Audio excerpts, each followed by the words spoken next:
RSF. So RSF, I'm not going to take sides in this, but there's a civil war going on in Sudan, and a lot of people have claimed that RSF is perpetrating human rights violations, and the Sudanese government. So we don't want to take sides in this as Africans, but both sides are causing trouble. And Kenya, which has a history of getting involved in all kinds of things in the last year or two, decides to invite them to decides to invite the rebel group to Kenya to sign a treaty for a parallel government last year without inviting the Sudanese government. I don't understand how a foreign country, a third party, can set up a parallel government and say that they're trying to bring peace in another country, and you don't even invite the other country. What do you think about that, Afolabi? Before we It get to the doesn't, main it point. doesn't make sense because this has crises, conflicts, and mayhem written all over it. The RSF might extend its influence beyond Sudan, and that is my Yeah. fear. It would affect security in Chad, which is a neighboring country, South Sudan, and Central African Republic. Now, the terrorists are infiltrating.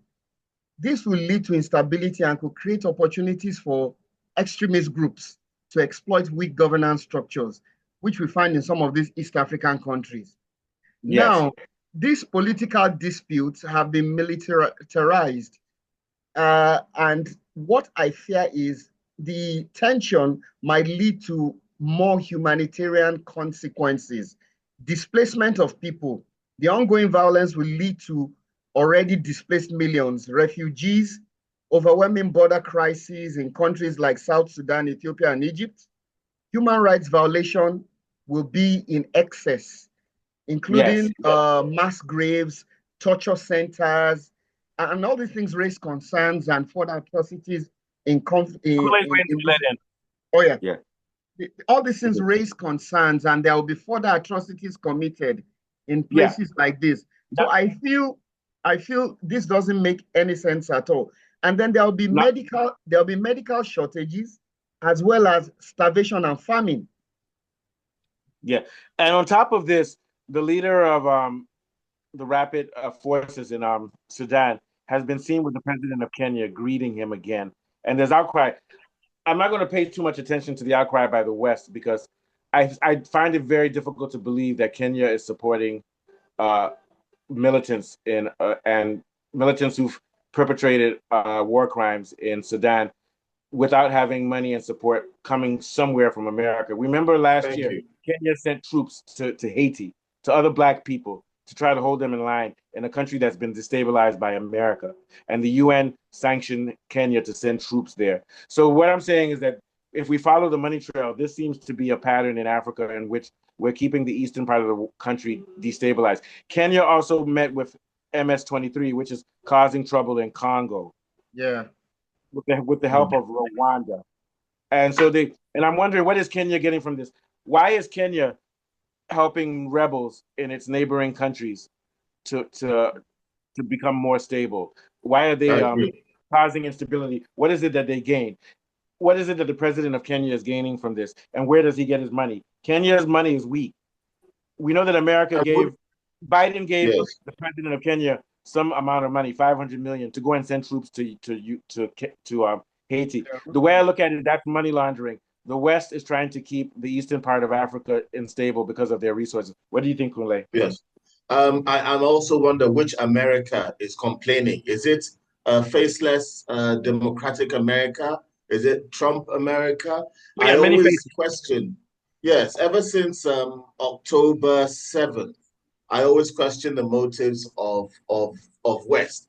Yeah, you're And speaking prior about to Israel. that, For those who don't know, October yes, 7th, we're talking about when the Israel-Palestinian Holocaust began. exactly. This is the same West that branded the ANC as a terrorist organization for many decades. Yeah. So I question. They may be right, they may not be right, but I just will not. I will not trust the morality They're of the playing both West when it sides. comes to any issues in Central and Southern Africa. Sometimes they might be right, sometimes they're not, especially if they don't have any financial interest and they Yeah. might have one or two people that have a conscience that want to speak on it. But I'm not sure that's the case in this I think your point of particular. view is correct view. It's complex. There are certain Western Yes. agents who are against this, but you know what they say: the left hand doesn't know what the right hand is doing. If you understand what I'm That trying to say. that's That's That's what's going correct. on with the That's West. correct. The West has And become so complex that we need to look at the West, but we need to judge the West as a total system. As a total system, America and the West have been known as a colonial imperial force. So even though some Westerners now are shouting out, for example, maybe the head of the UN dropped out a couple of years ago when there were some scandals. He's part of it, but he has a good conscience. But he's naive in that he doesn't realize that the whole system is a machine. These yes, weapons, and these weapons, who was funding El Shabaab? That's who another was the question now. CIA? Yeah. So this is the big thing. So now what we have is we have Kenya, and Kenya invited MS-23, which is causing problems in Congo also. So we're seeing that all of this points to the fact that Africa needs to become a separatist continent. We need to become sovereign. We need to have our own economies, and we need to divest ourselves from Western institutions, UN, all of them, and Western governments, and develop our own currency so that when these types of wars go, we can trace the money to our currency and we can know that the problem is coming from within and not from without. What do you think, Afolabi? Yeah. I agree with you. Absolutely spot on there. And Kenya has been criticized for supporting the RSF. And their response was that they decided to support the RSF because they felt that long-standing, it's a strategy for facilitating peace negotiations in the region. I don't know how they intend to carry this out. And the Kenya Foreign Ministry emphasized that countries' commitment to supporting Sudan in resolving its ongoing political crisis is one of the reasons why they're supporting the RSF. And this really doesn't make sense to me because at the end of the day, there's going to be a lot of humanitarian crisis. Implications for Sudan look very dire. There's going to be a lot of casualties and displacement. The war has resulted in over 24,000 deaths and displaced approximately 40 million people. And so, here's the problem. If you're trying to help peace, like Kenya, sorry to cut you, but because of time, they're saying they want to cause peace. They invite the RSF, the rebels, and they don't invite the Sudanese government. And they now say that they're installing a parallel government. That's an act of civil war itself. What do you think, Kunle? Yeah. Yes, I mean, the West has been involved in all sorts of engagements in Africa. And if you look at West Africa, I mean, we're talking about Kenya specifically, but in West Africa, when we had ECOMOG, any kind of crisis, whether it's Sierra Leone, Liberia, we had ECOMOG to calm these things down. Then Boko Haram came. We couldn't handle Boko Haram because they had too many resources and weapons, and then the West had an excuse to come in. That's why the other Francophone countries want to kick them out of the Sahel. And they're now having a voice and a say and trying to put bases in West Africa to do what we have been able to do. In Southern Central Africa, the peacemaking countries should be South Africa and possibly Kenya for the central countries. I know that they do have a large policing force in the UN as well. I mean, they sent some troops to Haiti to help, for goodness sake. Kenya uses its own police force brutally against its own people. When they started taxing diapers and women hygiene products, and when students fought back, they started killing them. Then they sent troops to Haiti to go fight in a country that was destabilized by America. So it seems like the president of Kenya is a big problem. And we can't we can't trust anything that Kenya is doing, not because of the people, but because of the president. It seems like he's like these guys like Mobutu. He's only looking out for his own interests. What do you think, Kunle? Yeah. Yes, that's correct. There is a problem with the governance in Kenya, as is the case with many other African countries. Yeah. But I don't think that the West is proffering a responsible solution. No. I think the solution that they are looking at is what benefits them. It might be to replace one despot with another. Kunle, like the Pharisee who got mad when Christ did blasphemy and tore his chest. I am so ashamed of Kenya. Look at what they're doing. That's what they're doing. They're ripping like the Sadducees and the Pharisees. That's basically all they're doing. What do you think, Afolabi? Yeah, I agree with you. I agree with you. And the problem now is that Russia and China, they have strategic interest in Sudan. And they may intervene more actively in shifting the regional dynamics. And also the African Union. I just saw Said come and go. Okay, there he is. Yeah, Said is here. Yeah. Oh, he's here. It's okay, Said is here. Are you up to date with our discussion? You want to jump in? Yes, I quickly jump in. So Kenya, just to set you on what we're talking about, the president of Kenya invites Rapid Force, what's the name of it again? RSF? RSF. Yeah. RSF invites them to solve the problem of the civil war in Sudan, and he doesn't invite the government of Sudan, and they said that they are installing a parallel government, and the West and everybody is complaining. But I think that the West is just Kunle is right. Some people in the West may be angry, but if we look at this is Yeah, manipulated by obviously, some Western powers is definitely behind it because yeah. well, what kind of power does Kenya president has to be going to another sovereign country to be dictating who and who is the It's who's about money. supposed to? Somebody's getting money. Yeah. Yes, I mean they can't retrench themselves if they're not doing something that some Western government somewhere is doing their bidding. So they get away with a lot of evil. A lot of government leaders in Africa get away with a lot of evil so long as they do take certain economic actions that favors Western countries. So anytime the Western countries are complaining, they're not complaining about the human loss or human death. I saw them slaughter 100,000 Palestinians and say it's nothing, and then cry about the killing of 400 Israeli soldiers like it was a massacre. So they do not value African life. You have to start there. They don't value our life. So you have to look at what is it exactly. Yeah, so you have to look at what their motive is.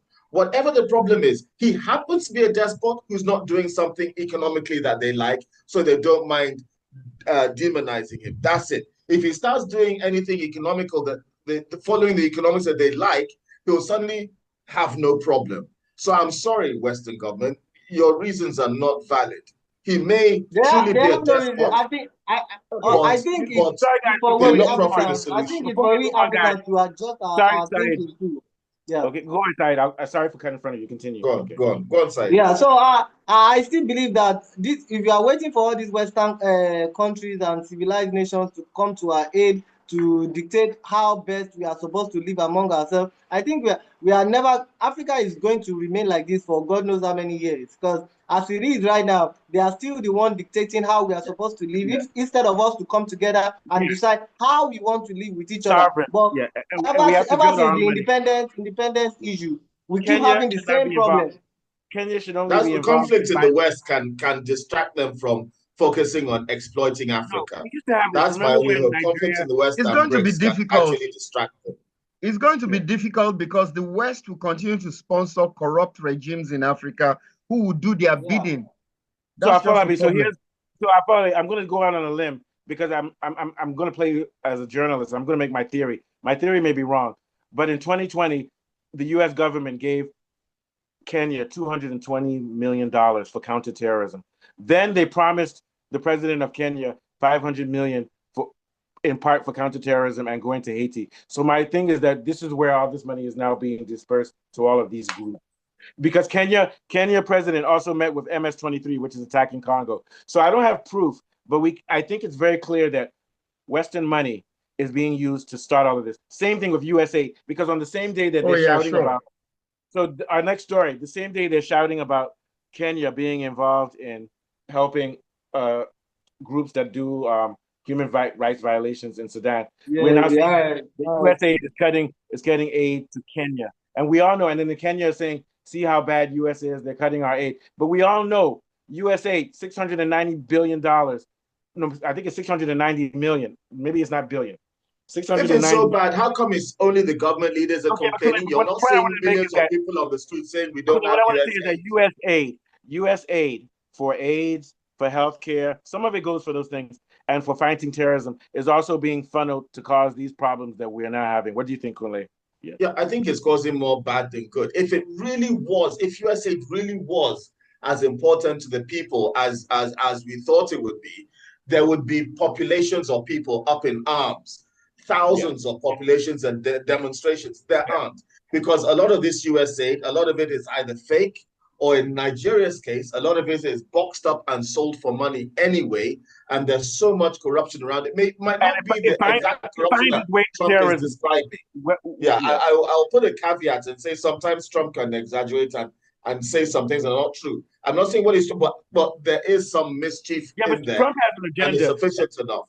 And so here's my next point. Trump has an agenda, and his agenda is to make the American government function better. America sends $690 million or more, up to $1 billion to help other countries. But you have Black people in America who go to schools in which they don't have enough tables for their children. So my thing is that it's not America's duty to continue giving aid to these African countries. And we as Africans have to get to a point now where we stop crying about the aid, because as long as we keep taking the aid, we won't develop our own economy. What do you think, Saeed? Yes, not only that. Yeah, exactly. And then Kunle, I'll get back to Exactly. you after Saeed. After Saeed, go back to Kunle. Yeah, go ahead. There's absolutely no way we can forge on if you don't have. First of all, we need a visionary leader that has balls. When I mean balls, like the kind of balls that can face the European countries that are like Arnold trying to Schwarzenegger. influence our. Say like Arnold Schwarzenegger. Look, he didn't say I'll be back. He said, I'll be No, seriously, man, because we need a black president who says who says I'll be black. I'll be black.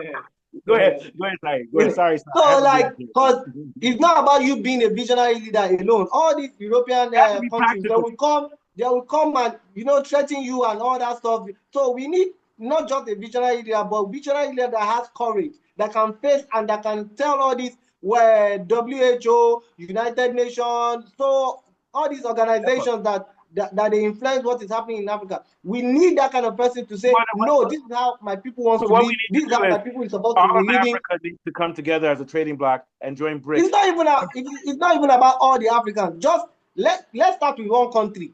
We now. Okay, I'll give you a country: Mali, Burkina Faso. Yes, those are countries that are doing it. The social and cultural damage. But they have support from BRICS nations, from China and Russia militarily. So unfortunately, for now, we need their military help, but we need to enter fair trade agreements with them. We'll go back to Kunle. You understand? The social and cultural damage. Okay. Sorry, Saeed, you lost some. You went off for a bit when you were talking. The thing went off. I was going to say the social and cultural damage caused by U.S. aid. So you have someone called Bubba in the Midwest saying that, oh, you black Africans, you're useless in America, you're useless in Africa. We have to give you all our aid and everything. And they have this perception that they're just spending all their tax money on these useless tree chucking, spear climbing Africans in Africa. And we have to move from that culture. That's why I said that. What was that movement? Feed the world and all of that. That was the worst thing that could ever happen to Africa. We are the world. We are the world. We are the children. We are the world. Yes, the perception of us is horrific. I mean, like, remember Tom Carrington that he came and said, my God, look at him, this is Nigeria, where are the giraffes and the lions? He was asking where are the giraffes and the lions. Another guy was like, my God, it's just like Detroit. Imagine that kind of perception they still have. They are living in bushes and all. Do you know what happens? It's the perception, and then when you now add to it that we're collecting aid via tax, they think we're just monkeys. Imagine a country like Nigeria still receiving aid. They're watching our show. They're watching our show. Y'all boys from Nigeria, you speak English, okay? Oh, I'm so surprised. Yeah, I mean, some of them be shocked. Oh, you have computers? Or you have internet? We don't have computer. We don't have computer. We have computer. And then when we complain to the world about the things that are going wrong in our world, which are valid and very serious, they have this exaggerated idea of how bad things are. Yes, things are terrible in Nigeria, but the perception of what they think is going on is worse. In black cities in America too. They think that the whole of Africa is basically on fire. If anybody has watched that movie, Black Hawk Down, or Sudan, that is how they envision the whole of Africa as. That's how they envision Africa. I'm sorry. That's how they see it. You're right, but they're going to learn. They're going to learn. So we don't have much time, so I'm going to go to Saeed, last points, then we're going to our Falabi. But you guys, we'll continue this on Friday. Okay, go ahead, Falabi. I think... can you guys hear me? Yes, I can hear you. Yes, I can hear you loud and clear. Oh, okay, all right. So I think lastly, what me I would say is we just need some kind of a visionary leader that can help us as in on this our African and this foreign influence thing, because that is what I see. They won't stop because they have economic reasons of doing what they are doing to us in Africa. So we don't need some African leaders to stand up and say no to this foreign influence. Yeah, because what they're doing is strategy. So we need counter strategy. Yeah, I'm trying to reach the citizens directly. Like that, they should make use of these new ways of media now. Like, get to the people and let your people understand what is going on. Like, this is the kind of influence we are having. These people are lying. This is what is going to go for. You know, like, we hardly have any leader that is talking directly to the citizens. Like, this is what, just like what Trump did. He was saying what like, everybody knows that this guy is saying it wrong. We don't have everybody and now. whether you agree with Trump or That's not, because many of our leaders are assets. They're Western assets. Like Tinubu. Assets. What are you going to do? Are you going to ask them assets? They can hardly talk to you raw, like tell you what the problem is. No. Let's make There's Nigeria not enough money and power for the good people to enter government. And those good people that we would want to enter government, they just can't enter it. Simply because they don't have the ruthlessness and they don't have the money, because all the money for those sorts I think the main thing is money. And that's why African nations, they killed Gaddafi. The reason they killed Gaddafi is because Africa was about to be no longer dependent on the West or even China and Russia. I think we need to break free and have leaders of our own that are not controlled by the West. That's what we need. And we have to do it for ourselves. We can't wait for leaders to come. We can't even use China and Russia. We have to do it for ourselves. What were you going to say, Saeed? And we should stop being scared that they kill Gaddafi or they were assassinated. Stand up again. As in, like, wars are changing. We should roll with it. We shouldn't be threatened by what they did last 20 years. They won't try it. They will find another tactic. And we are everywhere is advanced now. It's a global village now. We should strategize. The day that I knew that the West was truly sick was when the day before or a week before, 450 people have been killed in Palestine by a bomb. And that was when I knew. That was in October. Around October 15th. A few days after that, they bombed the hospital. They bombed the hospital. Then 7 aid workers were killed. And if you see the outpouring of grief at these 7 aid workers, it just made me recoil with disgust. You just saw hundreds of people get killed. You said, oh, it's just a number. And then 7 white people get killed. And then you're like, oh my God. Or how they spent 20 minutes on CNN talking about one kid that got killed. And then they would ignore the 14,000 kids because they won't bother telling those stories. And it just disgusts me. So they're trying to get empathy, but actually what they're doing is they're showing an extreme level of narcissism. And it takes away any trust in any objectivity or compassion that they can possibly have. In humanity. Okay, thank you, Colin. The reason I'm cutting you off is because Barcelona is winning 3-1. Rafinha has 2 goals. Jamal has 1 goal. Sorry, but we got to go. I feel like we take us out. But you guys, brilliant show. I'm proud of you guys. We're getting together and we're doing well. We've been here for a year. This is Global Politics Nigeria, and I'm here in Washington, D.C., but we want to ask people to like and subscribe because we're trying to slowly change minds and change our continent. Take us out, Falabi. Oh, yeah, it's been a brilliant political show. We've been discussing Sudan and Kenya. I do hope they find a middle ground at the end of the day. I'm from Saeed, Mustafa, and Kule. It's bye for now. All right, nice one, guys. Thank you very much. Okay.